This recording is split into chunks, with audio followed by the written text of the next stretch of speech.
이것은 역사를 통해서 살펴보면 좀 더 잘 이해할 수가 있습니다. 그랬어요. 김유신 장군이나 계백 장군이 다 훌륭한 장군이래요.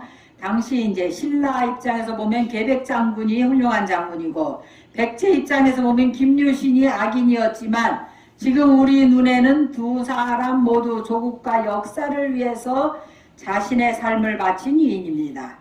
그렇게 본래 정해진 성품이 없음을 알게 되면 인류는 오랜 반목과 갈등을 풀어내고 화해와 평화를 향해서 한 걸음 다가갈 수 있습니다.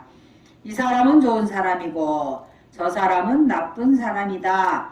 이 사람은 은혜로운 사람이고 저 사람은 철천지 원수다.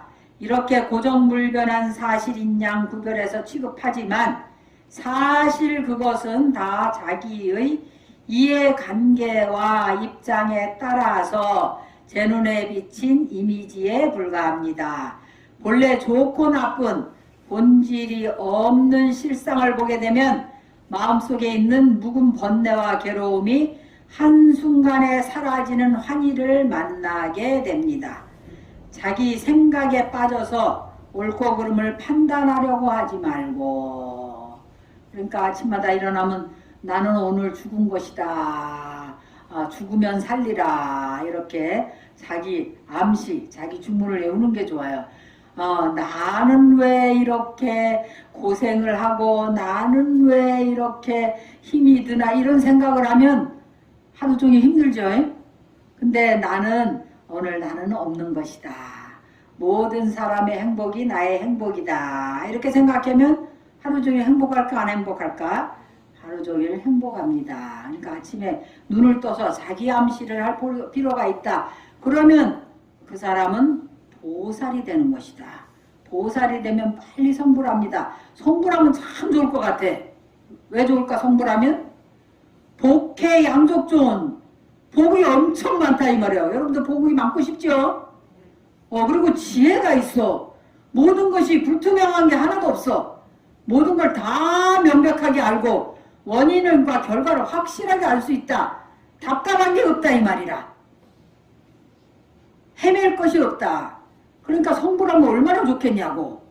그리고 복이 많아가지고 부처님께서는 눈만 반쯤 뜨고 계시니까 모든 사람들이 와가지고 부처님은 자세히 안 봐요. 자세히 보면 괴롭기 때문에.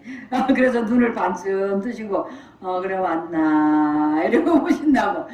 그러면 여러분들은 그냥 부처님 앞에 가서 절 3번 하고 전부 복을 받아갖고 가잖아.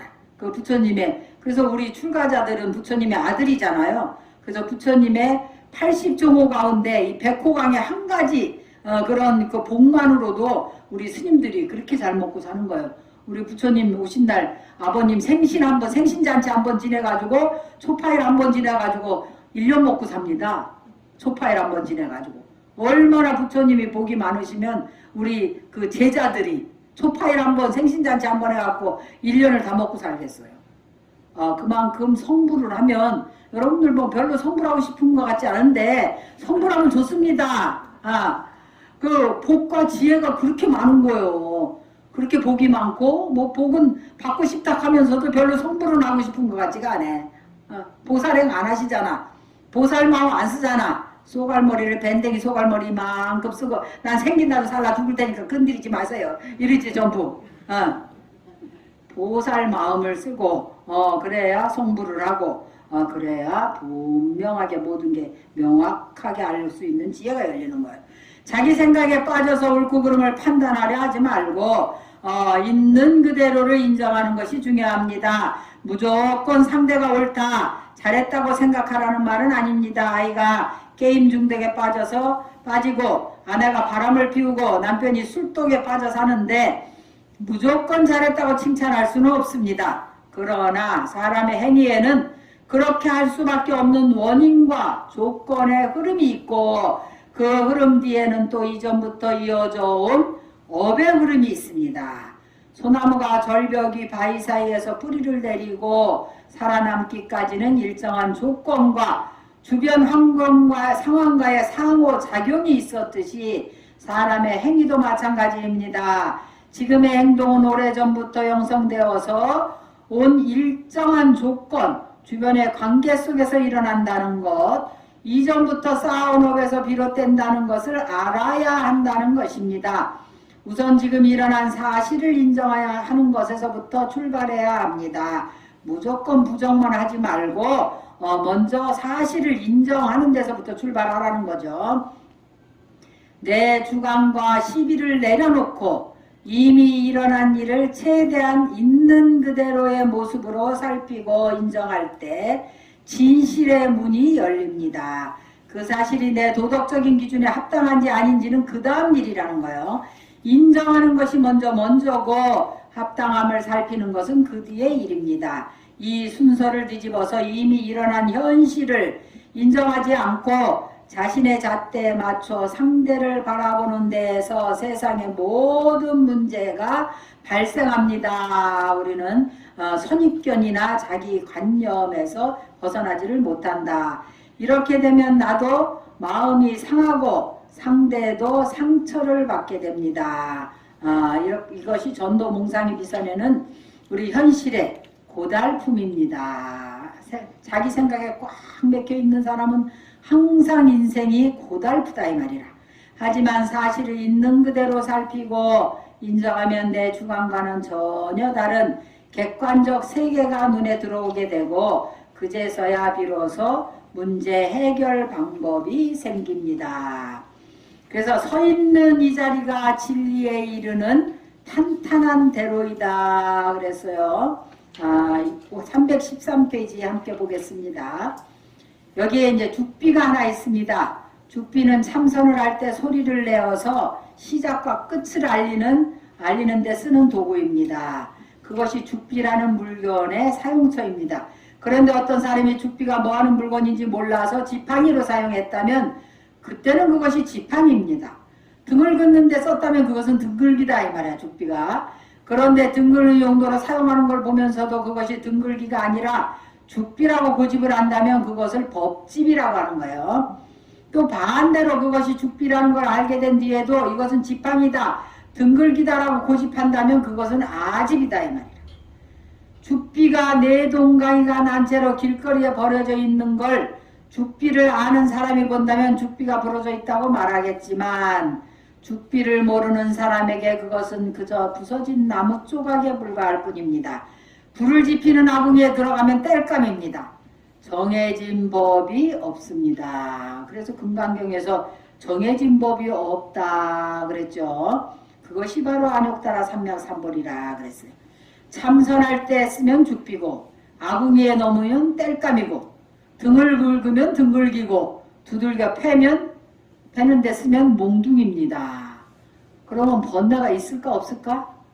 번뇌가 없겠죠. 나 요번에 사람들 데리고 이제 겨울에 대만 가게 되는데 대만에 성지순례 가도 항상 걱정이에요. 사람들. 어떤 사람은 왜 이 나라는 이 모양이냐 그러면서 한국에 그런 관념을 가지고 와가지고 해외에 나갔는데 거기서도 번뇌를 만들어. 나 그런 사람 제일 힘들어요. 왜냐면 내가 통솔해 갖고 가기 때문에 마음을 확 비워야 돼. 그래가지고 전에 무슨 일이 있었냐면 제가 복령사의 승만회라는 그야말로 재벌급들만 모이는 단체가 있어요. 그래서 그분들은 항상 보면 부부 동반으로 꼭 움직이시더만. 그래갖고 20명을 모시고 다람살라 다라일라마 징견을 하러 갔어요. 그래 갔는데 여행사에다 내가 분명히 얘기했거든. 반드시 다랄라마 왕궁 옆에 호텔을 잡아라. 그래야 아침에 일어나서 다랄라마 왕궁 그 사원을 탑도리를 하고 우리가 거기 그렇게 어렵게 갔을 때는 기도하러 가는 거잖아요. 성지순례 간 거고. 그런데 우리가 이제 밤 델리에서 거기까지 가는데 다람살라 가는데 14시간, 16시간 이렇게 걸립니다. 그래갖고 화날 때 새벽에 델리에서 출발해가지고 다람살라 그 히말라야 길을 가면은 꼬불탕 그 산길이잖아요. 히말라야가. 그 산길을 깜깜한데 꼬불탕 하고 가면 아이고 나 죽겠네. 이제 더 이상 못 견디겠다 해가지고 이제 삶을 완전히 포기해갖고 숨이 한 가닥 꼴가닥 넘어가야 도착을 하는 거야. 그 정도로 어렵게 도착을 해요. 그래갖고 도착을 해갖고 또 호텔이라고 그 여행사에서 데려가서 가보니까 내가 원하는 호텔이 아닌 거야. 그 왕궁에서 한참 떨어진대. 왜냐면 그런 데가 여행사는 마진이 큰 거예요. 왜냐면 그 사람들은 더 저렴하고 이러니까. 그리고 이제 뭐 어쨌든 여러 가지 이유가 있었겠지. 그래갖고 내가 막 여행사 그 가이드한테 너무너무 화를 냈어요. 화를 내면서 내가 처음부터 왕궁 주변에 호텔을 잡으라 했는데 왜 여기다 했느냐. 밤에라도 난 당장 옮겨. 나는 알기 때문에 내일 아침이면 새벽에 탑돌이를 하면은 그 분위기나 이 느낌이 완전히 틀리거든. 그걸 알기 때문에 바꿔야 된다고 얘기를 하는데 이미 사람들이 너무 지쳐 있잖아요. 너무 지쳐 있어가지고 한 발짝도 못 움직이게 된 상황이라, 못 움직이는 상황이라. 그래서 거기 이제 회장님한테 회장님 제가 상황이 이런데 제 생각에는 저는 이렇기 때문에 왕궁 주변에 호텔을 하기로 원했는데 제 생각에는 옮기는 게 지금이라도 옮기는 게 나을 것 같습니다 라고 말씀을 드렸어요. 그랬더니 그분이 하신다는 말씀이 저희는 이렇게 어렵게 인도까지 다랄라마 친견을 왔을 때는 오로지 서로 스님을 믿고 왔습니다. 그러니까 모든 걸 서로 스님 판단에 맡기고 서로 스님이 하시는 대로 따르겠습니다. 이러는 거예요. 한 발짝도 못 움직이게 된 상황에. 그리고 거기 부인들은 남편들이 다 대구로 회장이잖아요. 회장이니까 그림자처럼 움직여. 그 부인들이 다 미스코리아 선이고 막 이런 사람들이에요. 그런데 목소리를 한마디도 안 내. 큰 소리 내는 법이 없어. 남편이 하는 대로 그대로 그림자처럼 남편 보필만 하지 목소리 내는 사람이 없어요. 그러니까 회장님이 딱 그렇게 얘기하니까 아무도 말 못하는 거예요. 그 밤중에 새벽 2시에 호텔을 옮긴 거라. 호텔을 옮겨가지고 그 왕궁 주변으로 이제 옮겼는데 아침 새벽에 이제 눈을 뜨잖아요. 아침 새벽에 이분들은 다 부지런해. 이게 부자들이 다 이유가 있어요. 다 부지런하기 때문에 부자가 되는 겁니다. 새벽에 다 일어나요. 그래가지고 창문을 확 여니까 앞에 다람살라 그 왕궁 뒤에 설산이 쫙 펼쳐지는 거예요. 거기서 뭐 힐링이 확 되는 거야. 그래가지고 전부 나오세요. 다랄라마 계신 왕궁 사원에 탑돌이 갑니다. 해가지고 새벽에 내가 나가서 거기 염주 하나씩 탁 들고 옷만 입으면서 탑돌이를 하니까 거기서 다랄라마 친견하는 그 며칠 있는 동안에 얼마나 신심이 충만해가지고 다 가피를 받고 와가지고 지금도 거기 왕궁 다랄라마 친견하러 갔던 그때가 가장 행복했었다고 항상 얘기해요. 우리 그 은사스님 제사 지내러 가면 그분들 지금도 오시거든. 그러니까 자기 생각을 싹 이번에도 대만에 가면 내가 대만에 가게 되면 그 승천선사라든지 평생 장잡을 하시면서 방울도마다 5개만 드신 큰 스님 사원에 우리가 성지순례를 갑니다. 우리 거기가 다 삼보일배하고 하는 그런 사원이거든. 그 다음에 무명비구니 사원에 지금도 입적하셨는데 그 물만 마시면 말기 암 환자가 낫는 사원이에요. 지금도 엄청나게 관광버스가 어마어마하게 들어오는 사원이거든. 그래서 우리가 거기 가서 평안면이라는 그 국수 먹고 이래 하고 그리고 자제공덕회라는 이제 불광산 우리의 상상으로는 상상할 수 없는 기적을 이룬 다 사원들이에요.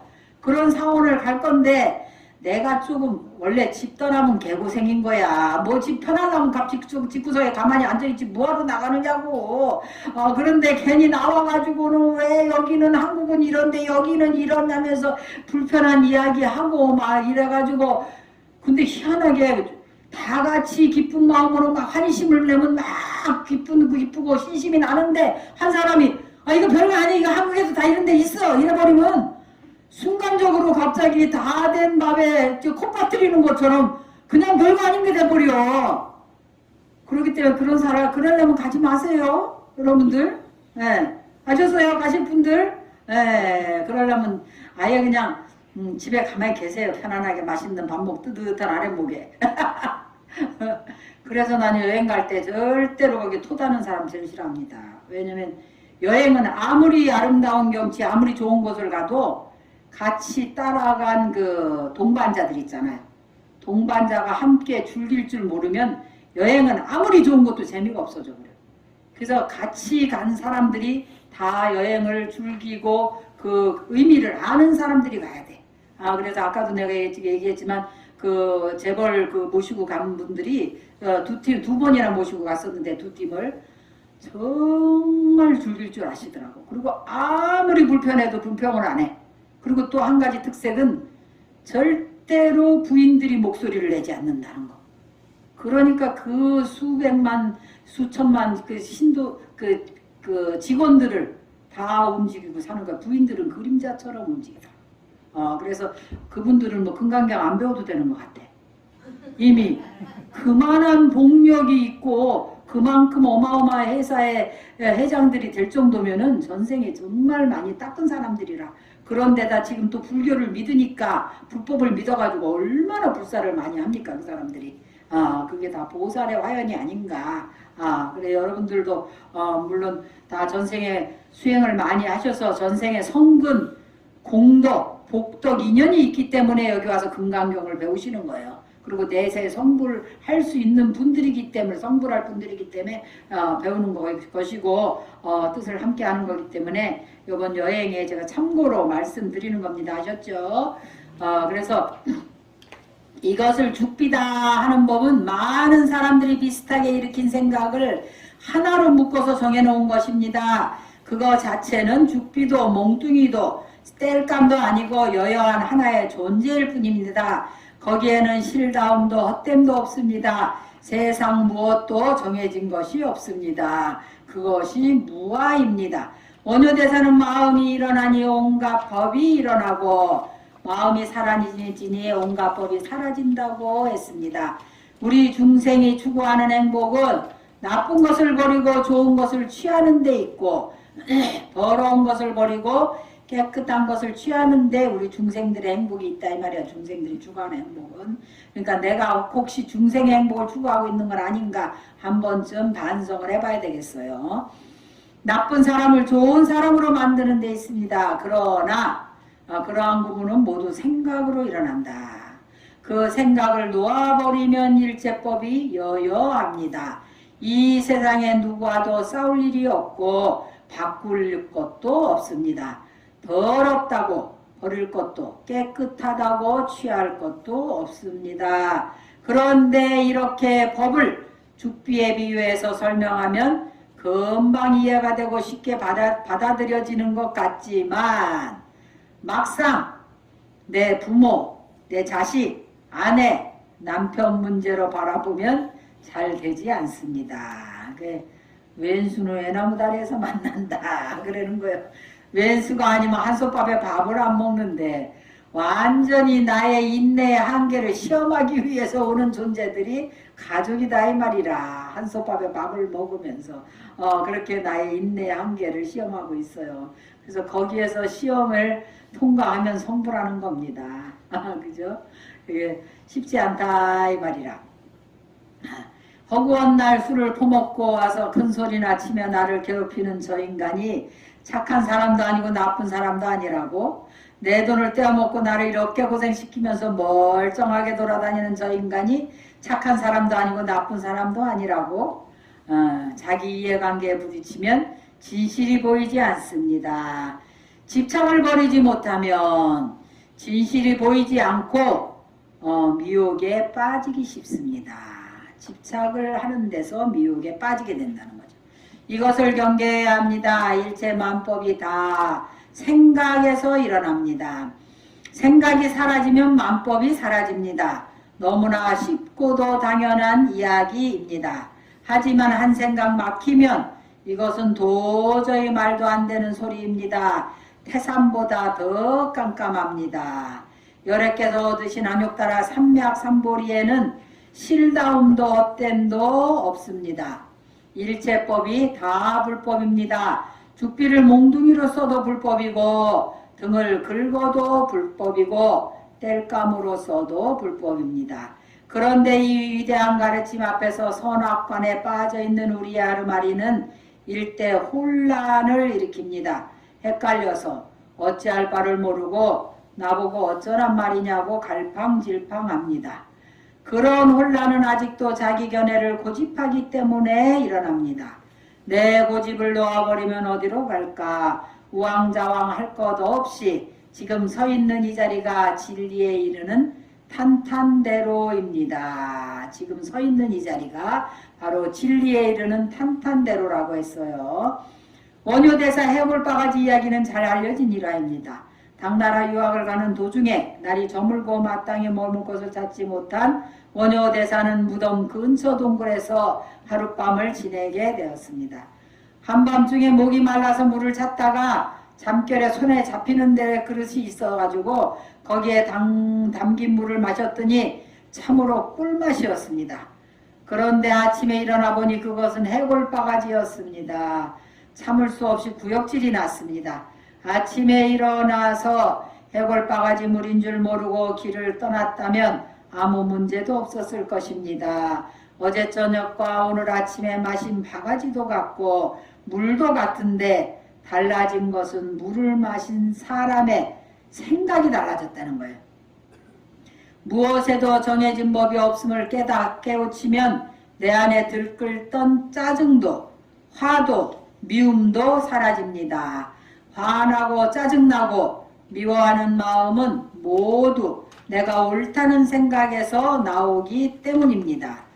옳고 그름이 따로 정해져 있지 않음을 알면 짜증도 미움도 화내는 마음도 사라지고 세상의 모든 모습이 있는 그대로 눈에 들어옵니다. 그러니까 모든 것이 정해져 있는 것이 아니다. 내가 관념의 벽을 내려놓지 못하고 악연, 그걸 악연이라고, 내가 알고 있는 생각, 나의 견해, 그것을 내려놓지 못하기 때문에 그것으로 모든 걸 정해놓기 때문에 짜증도 나고 미움도 나고 화도 난다는 거예요. 그런 것들이 다 사라지면 세상의 모든 모습이 그걸 제법의 실상이다 그래. 모든 모습들, 실상들이 그대로 눈에 들어온다 그랬어요.